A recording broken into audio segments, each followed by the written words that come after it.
Jadi kalau gitu Pak Yai, aku izin nanya ya. Jadi kalau gitu pantas saja Allah Subhanahu wa taala itu memberikan kredit yang lebih tinggi kepada manusia yang berilmu dibandingkan yang tidak karena urusan ayat ini. Betul, betul. Orang yang berilmu itu bahkan dalam konteks keagamaan tuh ada penjelasan begini. Apa namanya? Orang yang berilmu itu lebih dimuliakan oleh Allah daripada orang yang rajin ibadah. Gitu loh. Al-alimu al-wahid khairun indallahi minal abidin. Jadi orang yang berilmu walaupun cuma satu itu nilainya jauh lebih mulia dibanding ribuan orang ahli ibadah. Betul. Bahkan sampai kalau meneliti hadis-hadis Nabi, melihat wajah orang pintar, orang alim, ini pintar dalam bidang apapun gitu, bukan cuma dalam agama, tapi dalam bidang kesehatan, kedokteran, ekonomi. Kalau kita senang mendengarkan dia ngomong, menimba ilmu, itu melihatnya aja itu udah pahalanya besar gitu. Artinya betapa sebetulnya Islam itu menghargai ilmu pengetahuan. Sampai memandang wajah orang pintar karena kita antusias untuk menimba ilmu darinya, itu pahalanya luar biasa. Betul, betul. Karena kalau ahli ibadah hanya satu arah kepada Tuhan, hablum hanya untuk minallah. dirinya. Sementara orang yang berilmu itu hablum minanas. Betul. Kepada manusia lain, karena sesama khalifah mesti saling membantu bagaimana merawat bumi yang dititipkan oleh Allah kepada manusia. Begitukah? Betul, betul, betul. Dan cara merawatnya tidak lain dan tidak bukan harus menggunakan ilmu pengetahuan. Paham.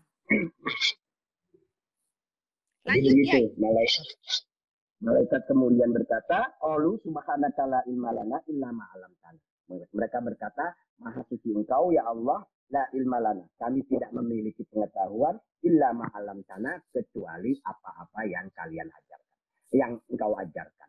Jadi malaikat itu menyadari bahwa dirinya tidak tahu tentang apa-apa yang ditantang oleh Allah untuk disebutkan itu tadi. Ya. Innaka antal alimul hakim. Nah, menarik ini, Jadi malaikat mengakui ketidaktahuannya, memuji atau mensucikan Allah dengan kalimat subhanallah gitu loh. Subhanaka, kemudian innaka antal alimul hakim. Para malaikat menegaskan sesungguhnya engkau maha mengetahui dan maha bijaksana. Ini alim hakim. Artinya apa? Dalam kalimat itu ada pengakuan engkau lebih tahu, engkau maha tahu, dan engkau maha bijaksana ketika engkau memilih Adam sebagai khalifah, bukan kami.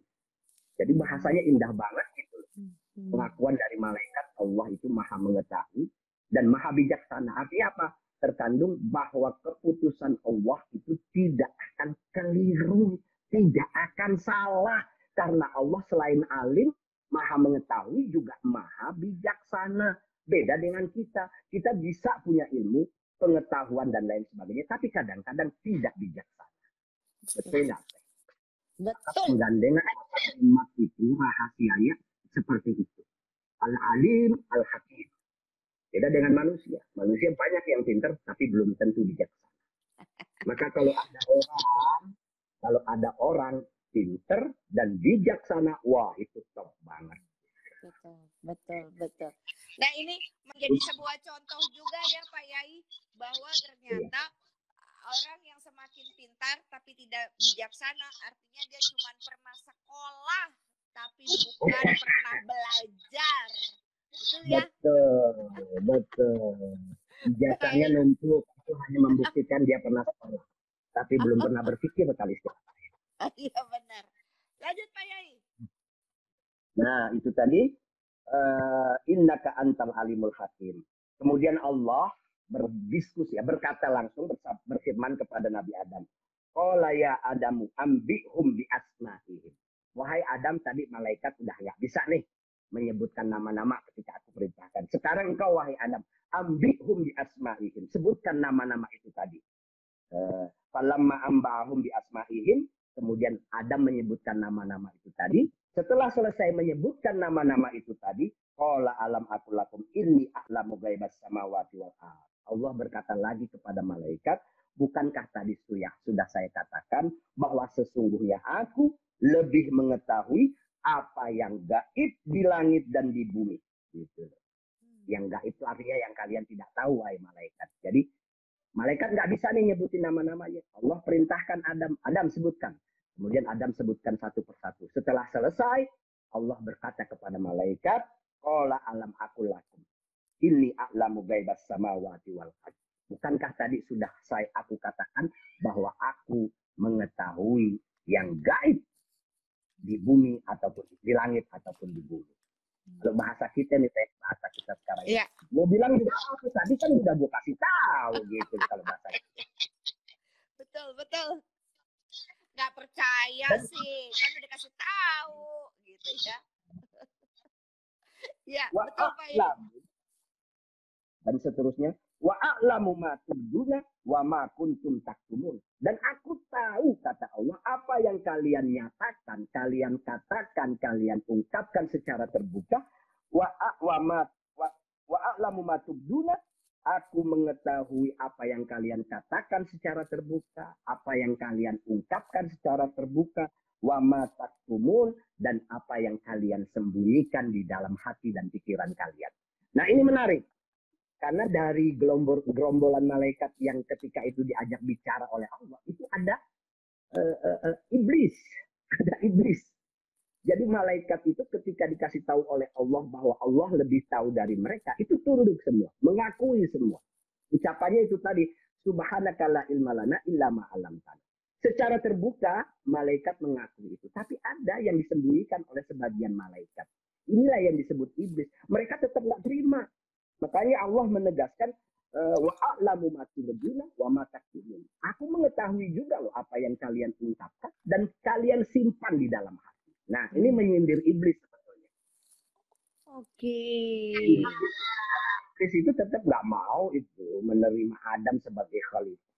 Nah, nanti kan dijelaskan lagi ketika Allah perintahkan untuk sujud hormat kepada Adam, semua sujud kecuali iblis. Iblis ini jenis malaikat juga, cuma beda. Malaikat yang lain itu diciptakan dari nur, dari cahaya. Si iblis ini diciptakan dari api. Karena memang dulu dia tugasnya adalah menjaga neraka gitu loh. Supaya nggak bentrok, dia diciptakan dari api juga. Gitu. Api ketemu api kan ya gitu. Paham. Jadi begitu. Nah, kalau begitu Pak Yai, yang mau ditanya adalah, kan ini udah selesai nih Pak Yai, sampai 33. Okay. Apa pembelajaran dari 28 ayat 28 sampai ayat 33 ini dalam kehidupan kekinian? Back to Quran, the words of Allah adalah sebetulnya ingin mengajak dari semua kalangan lapisan, mulai anak muda memahami, karena kan mengerti bahasa Quran ini sulit ya, Arab dan sastranya tinggi, maka kalau nggak ada bantuan, orang jadi males buat buka Quran lagi. Dan harusnya kan Quran itu up to date, dia selalu mengikuti perkembangan zaman. Jadi kalau misalnya dalam ayat ini, sebelum masuk ke ayat selanjutnya, karena memang malam ini kita potong di 33 gitu ya, Pak Yai, adalah kalau kita tidak mau menyembah Allah, itu sebetulnya kita lebih jelek dari iblis. Karena iblis tuh tidak mau, dalam tanda kutip, menyembah Adam atau mengakui keberadaan Adam. Sementara kita manusia tidak mau sujud sama Tuhan. Sementara iblis masih mengakui keberadaan Tuhan. Kalau gitu kita lebih parah dong kalau kita nggak mau sujud. Begitukah? Betul. Nah, yang penting diingat, sujudnya malaikat kepada Adam ini bukan sembah, bukan menyembah, tapi sujud menghormati karena yang perintahkan Allah. Dan Allah tidak sembarang memerintahkan. Allah sebelumnya memberitahu kehebatan manusia gitu loh, dibanding malaikat yang kemudian dites, malaikat tidak bisa menjawab, manusia bisa menjawab. Maka Allah perintahkan malaikat untuk sujud hormat kepada Manusia. Adam. Ya. Nah, iblis nggak mau, betul. Tapi iblis itu tetap bertauhid. Iblis itu tetap bertauhid, mengakui Allah sebagai Tuhannya. Hanya dia menentang perintah Allah. Gitu loh.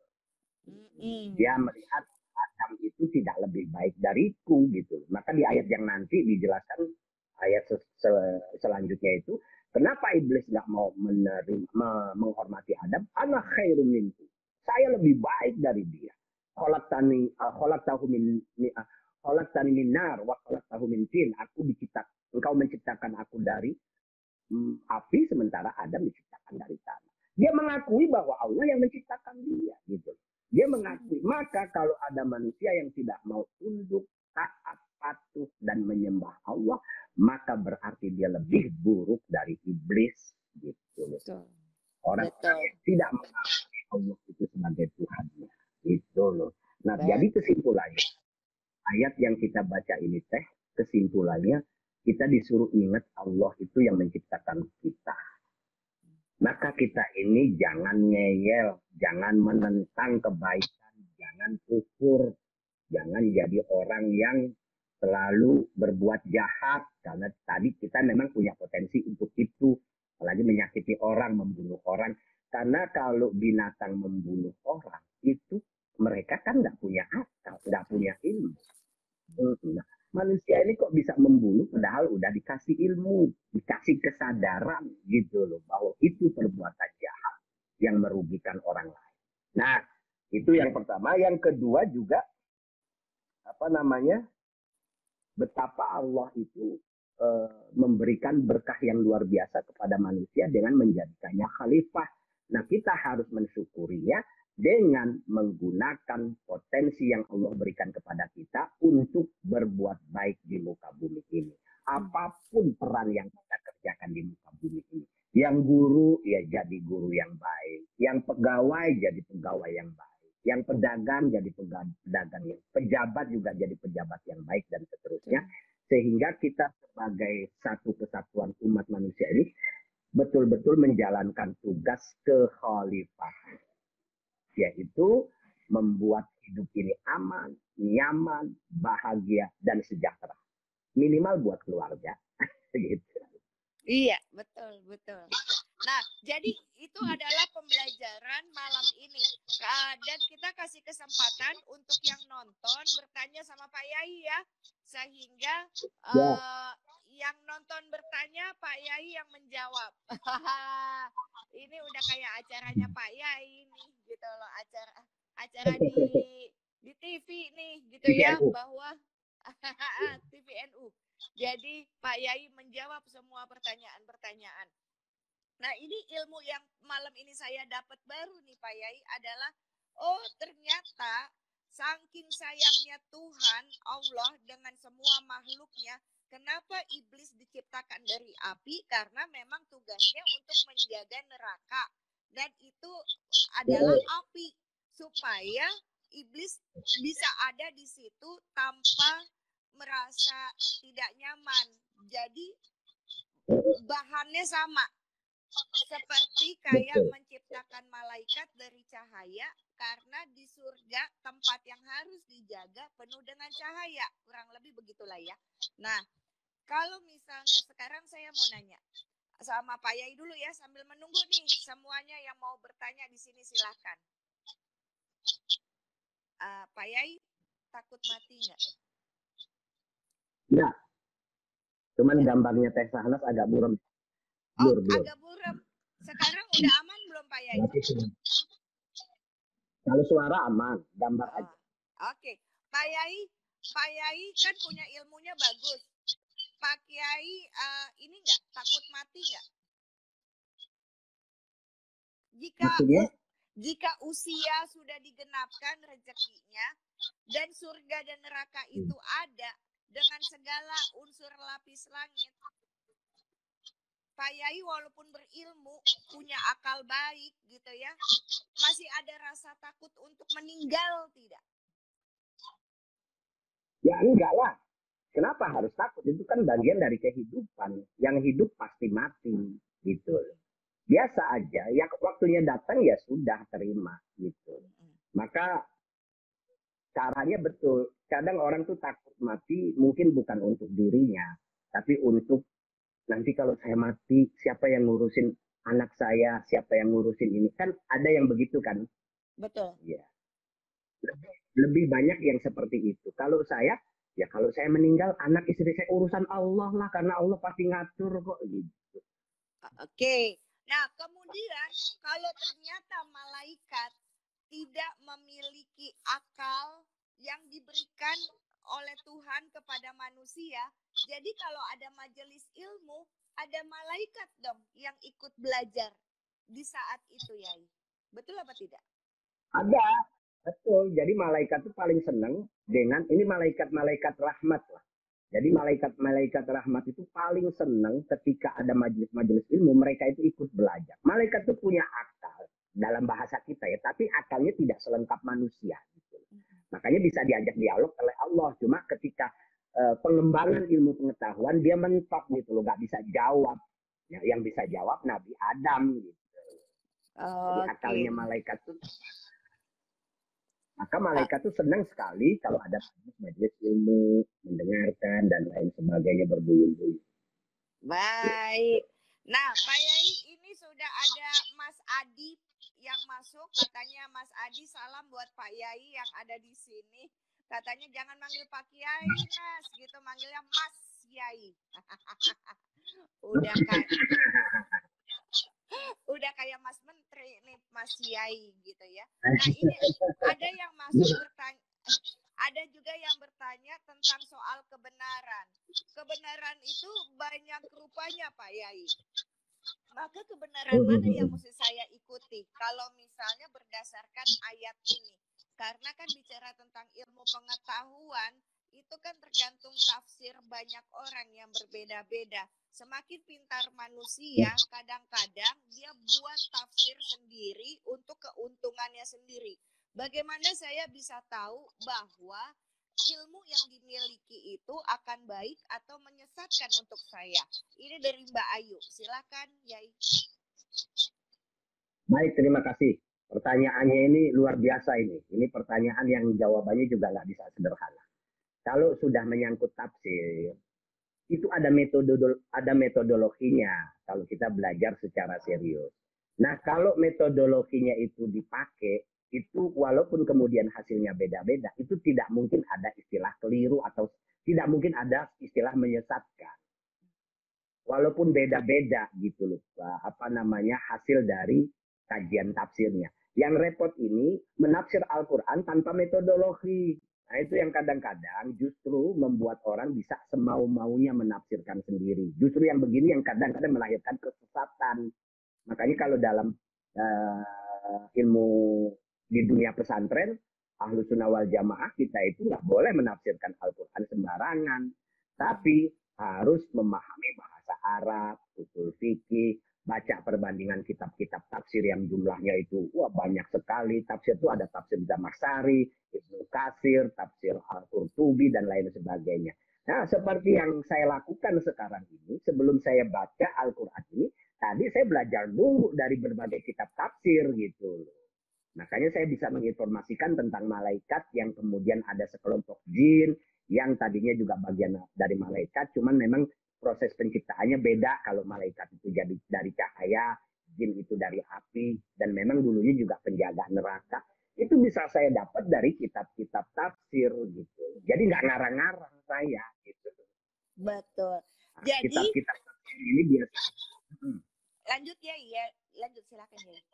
Ya kitab-kitab tafsir ini ditulis oleh para ulama. Sumbernya ya tentu Al-Quran itu sendiri. Dan yang kedua adalah hadis-hadis Nabi besar Muhammad SAW. Jadi nggak ngawur gitu. Dan tentu para penafsir itu ngerti banget soal bahasa Arab. Nggak kayak kita. Gitu. Nggak kayak saya. Kalau Pak Yai kan ngerti. Jadi kan nggak kayak saya, bukan nggak kayak kita. Kan Pak Yai ngerti, yang nggak ngerti saya. Makanya saya belajar sama Pak Yai. Pak Yai. Jadi begini Teh. Ya. Jadi begini. Orang yang belajar Al-Quran menggunakan metodologi yang baik dan benar. kalau dia salah mengambil kesimpulan, itu dia tetap dapat pahala 1. Kalau dia benar, pahalanya 2. Yang sesat itu adalah orang yang belajar Al-Quran, mengambil kesimpulan tanpa metodologinya, tanpa penguasaan terhadap berbagai disiplin ilmu. Nah, itu yang kadang-kadang menyesatkan. Baik. Jadi kalau misalnya mau disederhanakan kalimatnya gini ya Pak Yai ya. Jika kita bertemu dengan orang yang berilmu, ilmu apapun nih, ilmu agama, ilmu kehidupan, nah ilmu apapun lah gitu. Tapi kalau misalnya ilmu itu menjauhkan kita dari tauhid dan mengakui makin jauh dari keberadaan Tuhan, maka ilmu itu adalah menjadi tidak baik, tidak menjadi valid begitu ya. Karena dalam ayat-ayat yang dibahas malam ini, karena ilmu pengetahuan itu adalah bagian dari anugerah Tuhan kepada manusia. Maka sehingga kalau ada orang berilmu mengajak kita menjauh dari Tuhan, maka ilmu itu tidak valid. Begitu ya. Nah, mungkin kalau orang kan manusia diciptakan dari tanah. Makanya mesti dikubur karena buat kembali ke tanah begitu ya. Jadi kalau misalnya orang yang berilmu dan baik, dia pasti datang dari tanah yang baik. Akan tetapi kalau orang berilmu selalu mengajak untuk murka, bikin riuh gitu ya, bikin tawuran, bikin masalah, mungkin ia berasal dari tanah sengketa begitu ya. Jadi bawaannya panas. Nah, ini ada pertanyaan lagi Pak Yai. Masuk dari akun R_5386. Sejauh yang saya tahu Pak Yai bahwa nama itu terwujud akibat dari kesepakatan konvensional. Apakah benar demikian Pak Yai? Silakan Pak. Betul, ini pertanyaan yang menarik dan ini pernyataan yang menarik. Ini kan kita belajar tentang Al-Quran, ini konsep awal dulu. Ini ketika Allah masih langsung berdialog dengan malaikat dan manusia. Jadi ketika itu ya memang Allah, makanya ketika Al-Quran menggunakan kalimat al-asma, al-wa'allam al-asma akullaha, itu sebetulnya simbol makna terdalamnya adalah ilmu pengetahuan. Yang artinya malaikat manusia itu diberi potensi akal untuk bisa mencerna ilmu pengetahuan gitu loh.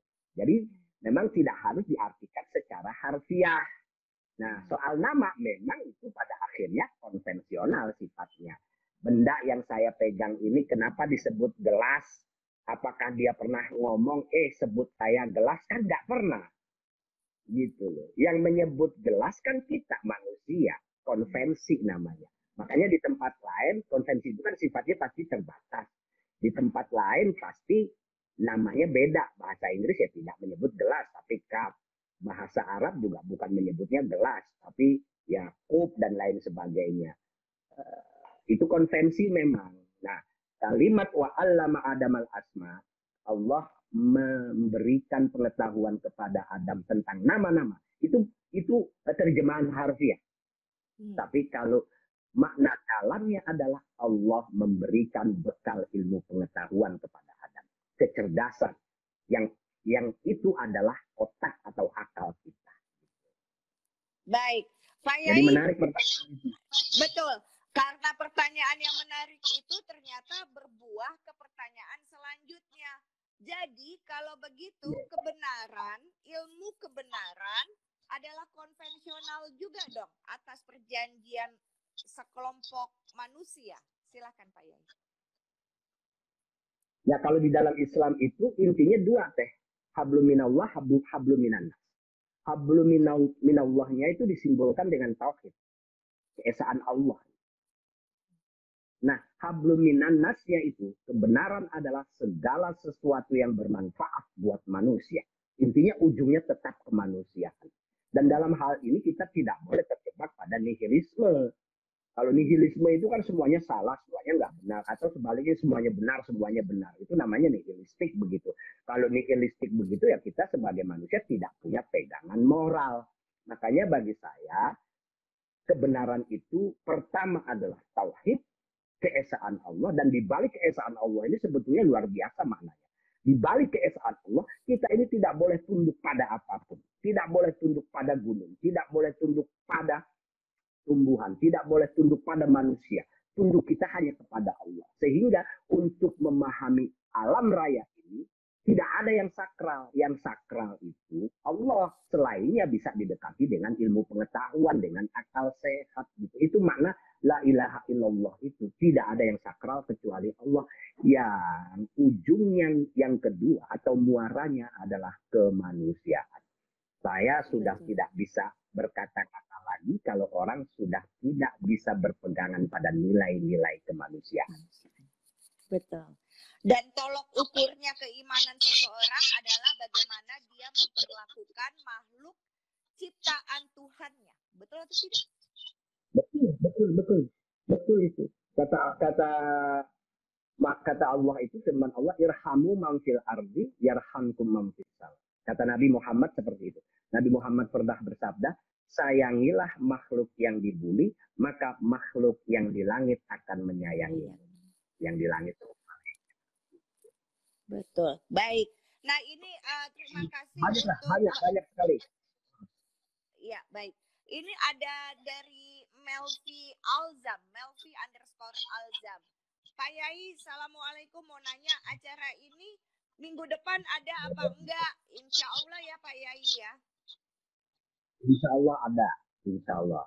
Baik. Abdi mah kumaha juragan wae. Hatur nuhun pisan Pak Yai. Nah ini ada Mas Aji Satrio juga salam buat Pak Yai, dan Mas Aji ini yang selalu memberitahu kepada teman-temannya bahwa ada acara yang Pak Yai mau sampaikan dan membuat kita semua lebih paham dengan kalam ilahi, begitu ya. Nah Pak Yai, ini ada pertanyaan, semuanya kayaknya aman Pak Yai, sehingga ada.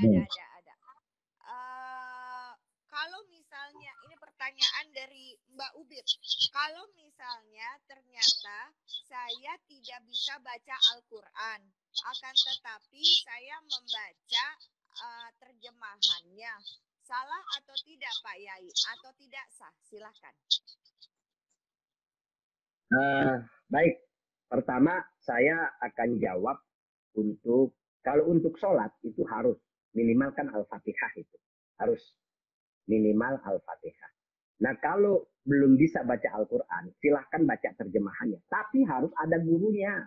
Karena kalau baca terjemahannya aja itu kadang-kadang terus terang aja, terjemahan itu tidak betul-betul mewakili makna yang terkandung di dalam Al-Quran. Maka belajar Al-Quran itu harus ada gurunya. Soal bisa baca atau enggak tergantung. Kalau memang punya niat, saya ingin bisa baca, maka harus ada guru khusus yang mengajarkan kita bisa baca Al-Quran. Mulai mengenal huruf hijaiyah, mengenal ilmu tajwidnya, dan lain sebagainya. Tapi untuk bisa paham Al-Quran, itu juga gurunya juga guru yang khusus. Gitu loh. Seperti yang kita lakukan sekarang ini kan kita sedang mengkaji Al-Quran namanya. Dan ini luar biasa loh. Di mata Allah ini, wow. Syekh Sahnas ini luar biasa sebagai promotor yang kemudian mengajak saya untuk membaca Al-Quran dan menjelaskannya, didengar orang banyak tuh. Pahalanya luar biasa lah pokoknya. Masya Allah. Ya, harus ada gurunya. Betul, harus ada gurunya. Dan bagaimana cara mencari guru yang baik Pak Yai? Ya, harus yang dilihat latar belakang pendidikan agamanya jelas. Kalau perlu dites dulu, bisa bahasa Arab nggak? Bisa baca Quran nggak? Gitu. Jangan cari guru bahasa Arab nggak ngerti. Sekolahnya juga bukan sekolah agama. Kan banyak yang begitu. Akhirnya apa? Ya pokoknya kembali kepada Al-Quran dan Sunnah. Ini bahasa Arab aja nggak ngerti, gimana mau kembali kepada Al-Quran gitu. Harus ngerti bahasa Arab dulu. Ngerti asbabun nuzul, ngerti ilmu tajwid, ngerti ilmu apa? Ilmu hadis, ngerti usul fikih, ngerti ilmu sastra Arab, balago. Di dalam balago itu nanti ada mahani, ada badi, ada bayan, dan lain sebagainya. Di dalam ulum tafsir kita itu akan dijelaskan ada muhkamat, mutasabihat, nasikh, mansukh, khos, muqayyad, dan lain sebagainya. Wah, panjang itu kalau dijelaskan. Baik, Pak Yai, penutup Pak Yai, 1 jam kita sudah lewati bersama. Hatur nuhun pisan sekali lagi Pak Yai. Sehingga ayat 28 sampai ayat 33 ini insya Allah langsung bisa diaplikasikan dalam kehidupan kita ya Pak Yai ya. Bahwa Allah sudah memberikan masing-masing perannya di dunia ini. Silahkan menjalankan masing-masing dan lakukan seoptimal mungkin apapun profesi atau tugas kita sebagai seorang khalifah di muka bumi ini. Karena jangan sampai ilmu yang dikasih membuat orang lain menjadi jauh dari Tuhan. Begitu ya Pak Yai ya.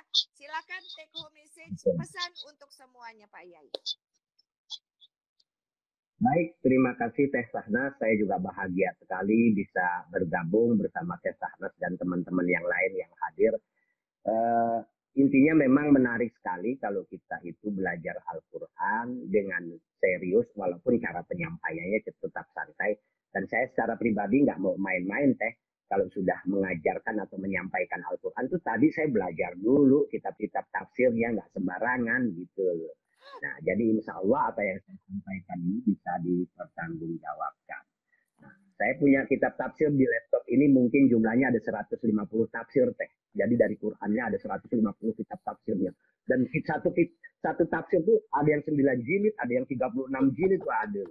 Pokoknya memang Al-Quran ini kitab yang luar biasa sehingga membacanya juga kita membutuhkan kerendahan hati bahwa otak saya terbatas, saya butuh bantuan orang lain nih, terutama orang-orang yang lebih alim yang sudah menuliskan tafsir-tafsirnya dalam berbagai judulnya itu. Baik tafsir Qurtubi, Samakhsyari, Ibnu Katsir, Al-Baghawi dan lain sebagainya. Betul. Ya mudah-mudahan kita mendapatkan selalu mendapatkan bimbingan dari Allah Subhanahu wa taala untuk selalu berpikir baik, bersikap baik, bertindak baik sehingga kita mendapatkan hidup yang nyaman di mata baik diri kita dan orang-orang di sekitar kita. Karena tidak ada kebahagiaan kalau tidak bisa membahagiakan orang lain. Baik, terima kasih banyak Pak Yai. Maka ilmu hari ini menjadi komplit dan menjadi ilmu pegangan pedoman hidup untuk Anda. Dan silakan untuk kembali lagi ke Quran. Jika Anda banyak sekali pertanyaan dalam kehidupan Anda, dirikan sholat gitu ya. Karena di dalam sholat Anda sedang berkomunikasi dengan Sang Pencipta. Dan pada saat ingin mendapatkan jawaban, buka Quran. Itu hebatnya. Karena semua pasti akan dijawab di situ. Malam ini Allah berbicara the words of Allah mengenai ilmu pengetahuan dan mengenai eksistensi Allah yang memang harus kita sembah. Karena semakin kita berilmu, semakin tunduk dan bersujud kita kepada Sang Pencipta. Saya Syahnas Haq dan Pak Kiai Taufik Damas undur diri. Sampai jumpa lagi minggu depan. Assalamualaikum warahmatullahi taala wabarakatuh. Terima kasih semua. Pak Yai, dadah.